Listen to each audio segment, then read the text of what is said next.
Je suis certain que vous la connaissez, que vous l'avez déjà expérimentée, que vous vous êtes rendu compte de son existence. Elle vous a peut-être fait peur, ou bien vous a amusé.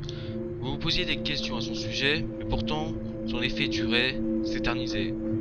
Vous la connaissez, oui. De quoi je parle? D'une impression? D'une illusion? Ne vous êtes-vous jamais senti épié par un tableau, suivi du regard par un portrait? Que vous vous déplaciez dans une direction ou une autre, le regard fixe du peint ne vaquait pas. Il vous suivait, quelle qu'était votre position par rapport à lui. Bien sûr, de nombreuses raisons ont fait surface par rapport à ce phénomène, mais depuis un certain jour, je n'avale plus ces statistiques et solutions scientifiques, car je sais que quelque chose de bien plus sombre se cache derrière ce fait. Ce jour, c'était le 21 décembre 2009, un lundi si mes souvenirs ne me font pas défaut. Vous connaissez la date, mais qu'en est-il du lieu à présent? Je pense que cela n'importe que peu, et puis ça pourrait conduire un certain nombre de curieux à se rendre à cet endroit. Je vais donc tenir l'emplacement de l'événement flou pour votre bien.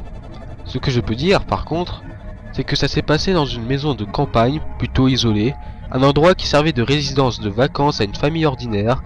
Cette maison était le fruit d'un héritage.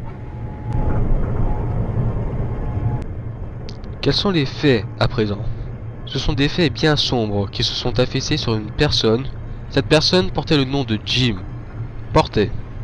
C'était un adolescent âgé de 16 ans, simple, banal, rien ne sortait de l'ordinaire chez lui. Au contraire, sa vie était bien plate, peut-être même un peu trop si on juge les disputes de famille ordinaires. Jim rêvait d'aventures, de vacances. Les disputes incessantes au sein de son foyer l'ont contraint à entamer une fugue.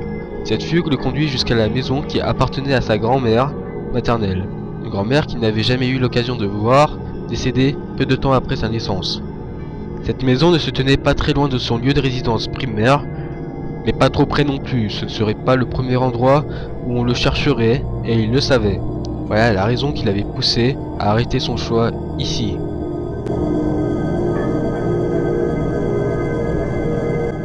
La première chose que Jim fait en arrivant à destination, c'était bien entendu de vérifier qu'il était bien seul.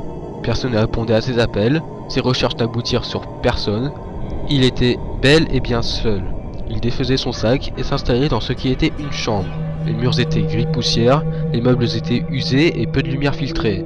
La faute à une fenêtre trop petite et à l'absence d'autres fenêtres. Jim se souciait peu de cette luminosité, ça lui convenait même plutôt bien. Il cherchait simplement le calme, mais s'il ne se souciait pas de ça, autre chose attisait sa curiosité. Un tableau. Un portrait était accroché sur le mur à l'opposé du lit. Un portrait entouré d'un cadre en bois qui paraissait solide. La peinture représentait la tête d'une femme. Celle-ci avait un côté spécial, original. La particularité du tableau était que les yeux, bien que présents, semblaient vides. Encore un truc de peintre qu'il ne pouvait pas saisir, pensait Jim. Il ne savait pas qui était la femme en question, et encore moins si elle existait. Mais ce qu'il savait est que ce n'était pas sa défunte grand-mère, qu'il avait déjà vue à plusieurs reprises sur diverses photos. Ce n'est pas ce qui représentait le tableau qui dérangeait Jim, c'était le fait qu'il le fixait. Oui, les yeux le pointaient directement. Pire, quand Jim se déplaçait, le regard le suivait. Agacé et décidé à tirer sa eau claire, il s'était approché du tableau. Les yeux le fixaient toujours.